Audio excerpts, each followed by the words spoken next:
Hello, എല്ലാവർക്കും പുതിയൊരു വീഡിയോയിലേക്ക് സ്വാഗതം. ഞാനിന്നിവിടെ പടുവലങ്ങയും പരിപ്പും കൂടിയിട്ടുള്ള ഒരു കറിയാണ് കേട്ടോ വയ്ക്കാൻ പോകുന്നത്. അപ്പോൾ ഞാനൊരു പടുവലങ്ങ എടുത്തിട്ടുണ്ട്. നമുക്കിതിനായിട്ട് പരിപ്പ് ഒന്ന് വേവിച്ചെടുക്കണം കേട്ടോ. സാധാരണ പോലെ കുക്കറിൽ തന്നെയാണ് ഞാൻ വെച്ചെടുക്കുന്നത്. അതിലേക്ക് നമുക്ക് കുറച്ച് പരിപ്പിട്ട് കൊടുക്കാം കേട്ടോ. 1 കപ്പ് പരിപ്പിട്ട് കൊടുത്തിട്ടുണ്ട്.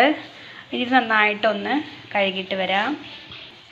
അപ്പോൾ ഞാൻ പരിപ്പിൽ വെള്ളം ഒഴിച്ചിട്ടുണ്ട് കേട്ടോ. 2-3 ഗ്ലാസ് വെള്ളം ഒഴിച്ചിട്ട് നമുക്കിതൊന്ന് വേവിക്കാൻ വയ്ക്കാം. അപ്പോൾ നമ്മുടെ പടുവലങ്ങയൊക്കെ ഞാൻ അരിഞ്ഞെടുത്തിട്ടുണ്ട് കേട്ടോ, ചെറിയ കഷ്ണങ്ങളാക്കിയിട്ട്.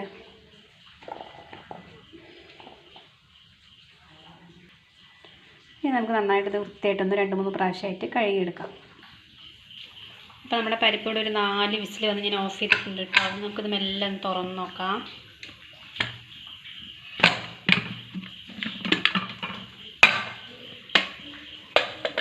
കണ്ടോ, പരിപ്പൊക്കെ നന്നായി വെന്ത് വന്നിട്ടുണ്ട്. ഇനി നമുക്കിതിലേക്ക് നമ്മൾ ഞാൻ വൃത്തിയായി കഴുകിയെടുത്തിട്ടുണ്ട് കേട്ടോ പടുവലങ്ങ, അതിട്ട് കൊടുക്കാം.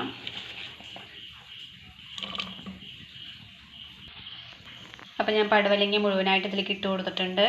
ഇനി ഇതിലേക്ക് ഇടേണ്ടത് 1 സ്പൂണ് മഞ്ഞൾപ്പൊടിയാണ്. പിന്നെ വേണ്ടത് മുളക് പൊടിയാണ്. മുളക് പൊടി ഒരുപാട് എരിവിൻ്റെ ആവശ്യമൊന്നുമില്ല കേട്ടോ. കുറച്ച് 1 സ്പൂണോളം മുളക് പൊടി ഇട്ട് കൊടുക്കാം. ഇനി ആവശ്യത്തിനുള്ള ഉപ്പ് കൂടി ഇട്ട് കൊടുക്കാം.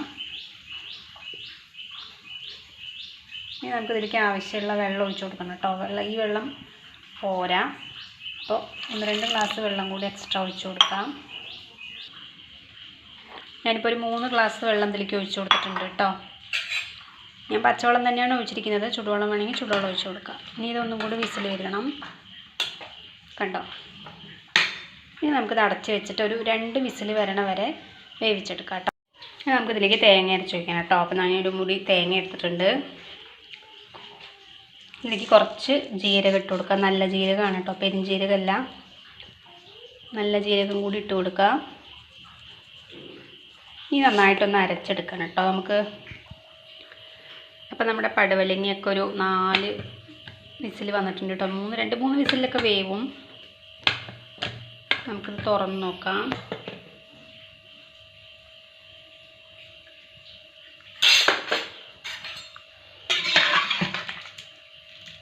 കണ്ടോ, പടുവലങ്ങയൊക്കെ നന്നായി വെന്ത് വന്നിട്ടുണ്ട് കേട്ടോ. നമുക്കിനി ഇത് അടുപ്പത്ത് വെച്ചിട്ടൊന്ന് ഇതിലേക്ക് നമ്മൾ അരച്ച് വെച്ച നാളികേരമൊക്കെ ഒന്ന് ഒഴിക്കണം കേട്ടോ. ഒന്ന് തിളപ്പിക്കാൻ വയ്ക്കാം.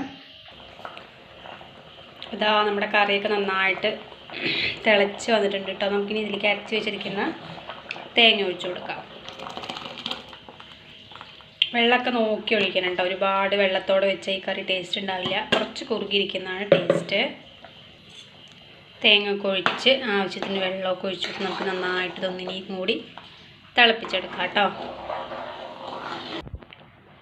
അപ്പോൾ നമ്മുടെ പടുവലങ്ങ കറിയൊക്കെ നന്നായിട്ട് തിളച്ച് സെറ്റായി വന്നിട്ടുണ്ട് കേട്ടോ. ഇനി നമുക്കിതിലേക്ക് കുറച്ച് കടുകും കൂടി പൊട്ടിച്ചൊഴിച്ച് കഴിഞ്ഞാൽ നമ്മുടെ കറി ഇവിടെ റെഡിയായി വന്നിട്ടുണ്ട്. അപ്പോൾ അതിനായിട്ടൊരു ചട്ടി വെച്ചിട്ട് അതിലേക്ക് കുറച്ച് എണ്ണ ഒഴിച്ച് കൊടുത്തിട്ടുണ്ട്. എണ്ണ ചൂടാകുമ്പോൾ നമുക്ക് അതിലേക്ക് കടുകിട്ട് കൊടുക്കാം കേട്ടോ. എണ്ണയൊക്കെ നന്നായിട്ട് ചൂടായിട്ടുണ്ട്. നമുക്ക് കുറച്ച് കടുകിട്ട് കൊടുക്കാം. അതൊന്ന് പൊട്ടിക്കഴിഞ്ഞാൽ നമുക്ക് കറിയിലേക്ക് ഒഴിച്ച് കൊടുക്കാം കേട്ടോ. അപ്പോൾ ഞാൻ കറിയിലേക്ക് കടുക് പൊട്ടിച്ചത് ഒഴിച്ച് കൊടുത്തിട്ടുണ്ട്. ഇതിന് കുറച്ചും കൂടി ഒന്ന് കുറുകുണ്ടോ, കുറച്ച് നേരം ഇരുന്ന് കഴിഞ്ഞാൽ. അപ്പം നമ്മുടെ പടുവലങ്ങക്കറി ഇവിടെ റെഡിയായി വന്നിട്ടുണ്ട്. ഉണ്ടാക്കാത്തവരൊക്കെ ഒന്ന് ഇതുപോലെ ഒന്ന് ട്രൈ ചെയ്ത് നോക്കണം കേട്ടോ. എല്ലാവർക്കും അറിയാമെന്ന് വിചാരിക്കുന്നു. അറിയാത്തവർ ആദ്യമായിട്ട് കാണുന്നവരാണെങ്കിൽ ഇതൊക്കെ ഒന്ന് ട്രൈ ചെയ്ത് നോക്കുക. നമുക്ക് പെട്ടെന്നൊക്കെ ഉണ്ടാക്കാൻ പറ്റുന്ന നല്ല കറിയാണ് കേട്ടോ. ഇതുപോലെ തന്നെ കുമ്പളങ്ങയും പരിപ്പും വയ്ക്കാം, വെള്ളരിക്കയും പരിപ്പും വയ്ക്കാം. പരിപ്പ് കുറച്ച് കൂടുതലിട്ടാൽ ഒന്നും കൂടി കൊഴുപ്പ് കിട്ടും. അതുപോലെ തേങ്ങ കുറച്ചും കൂടി കൂടുതൽ അരയ്ക്കുമ്പോൾ ഒന്നും കൂടി കൊഴുപ്പായിട്ട് കിട്ടും. ഇതിപ്പോൾ ഇരുന്ന് ഒന്നും കൂടി കുറുകും. അപ്പോൾ ഇത്രയേ ഉള്ളൂ കേട്ടോ. അപ്പോൾ അടുത്തൊരു വീഡിയോ ആയിട്ട് ഞാൻ ഉടനെ വരാം. എല്ലാവർക്കും താങ്ക് യു. വീഡിയോ ഇഷ്ടപ്പെട്ട എല്ലാവരും ഒന്ന് ലൈക്ക് ചെയ്യാനും കമൻറ്റ് ചെയ്യാനും മറക്കല്ലേ.